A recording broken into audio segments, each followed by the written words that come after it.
Patrick Le Yarrick, bonjour. Je rappelle que vous êtes député européen, gauche unitaire européenne, gauche verte nordique.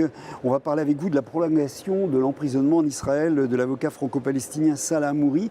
Alors, rappelons qu'il a été arrêté il y a presque un an maintenant, c'était en août 2017, au titre d'une procédure de détention administrative sans jugement pour l'instant et sans preuve, au motif qu'il représenterait un danger pour la sécurité du pays. Pourriez-vous nous réexpliquer en quelques mots qui est Salah Hamouri et pour quelles raisons il se retrouve aujourd'hui dans cette position? Je rappelle qu'il a été prolongé, son emprisonnement a été prolongé, vient d'être prolongé pendant 3 mois. Redites-nous un peu qui il est et quelle est l'origine de son emprisonnement. Salah Hamouri est un jeune garçon qui avait déjà été emprisonné il y a quelques années de cela, pour une durée de 7 ans, sous le prétexte qui n'a jamais été démontré d'aucune façon, qu'il aurait voulu assassiner un rabbin, ce qui n'a jamais été démontré, et il a été le combat, le mouvement citoyen a permis, dans le cadre d'un échange de prisonniers, de le mettre dans un nombre de prisonniers palestiniens en échange du soldat Gilad Shalit qui était détenu à Gaza, dans le territoire de Gaza. Il s'est trouvé donc à être libéré grâce à ce double facteur, et donc il n'avait pas fait la totalité de sa peine.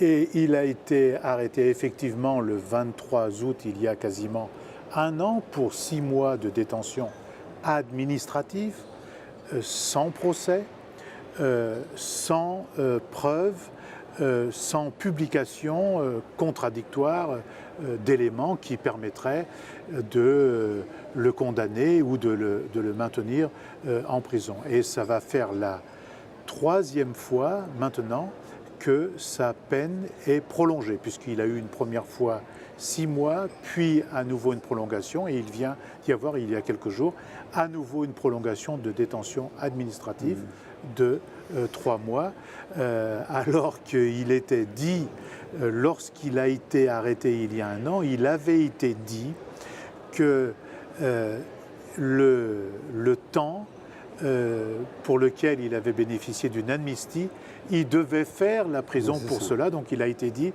qu'il avait été repris pour cela, au milieu d'autres arguments comme celui que vous venez de citer, de menace à la sécurité du pays.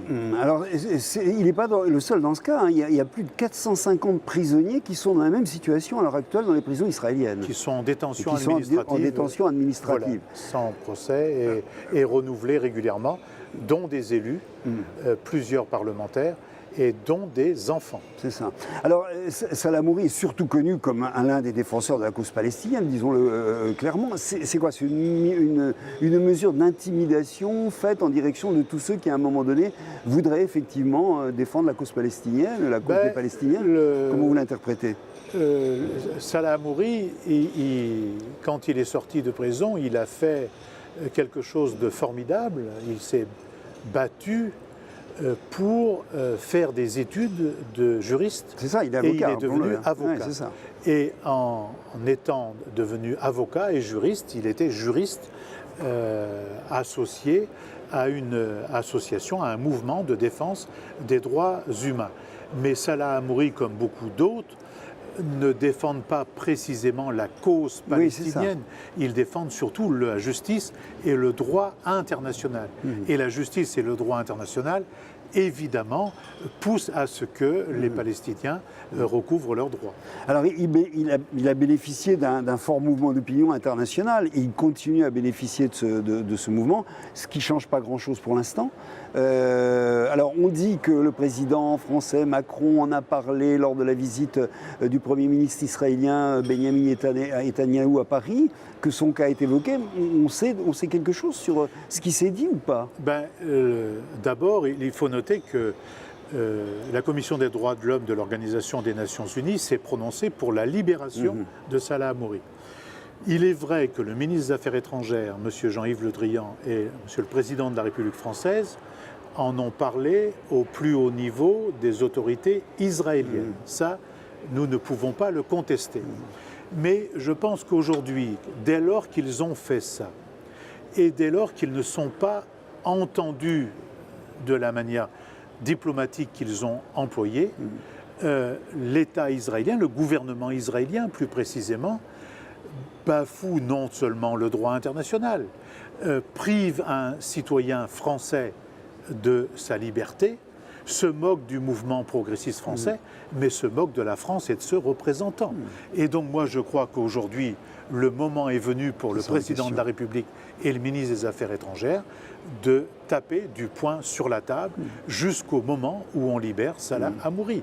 Il n'y a strictement aucune raison de garder Salah Hamouri en détention préventive. Et donc, il faut qu'il multiplie certes des actions diplomatiques, mais il faut maintenant des actions politiques et des actions de représailles pour que Salah Hamouri soit libéré. Et pendant cette période, évidemment, le soutien national ou international a évidemment une grande importance. Il y a 10 personnalités qui viennent de proposer de prendre sa place en prison.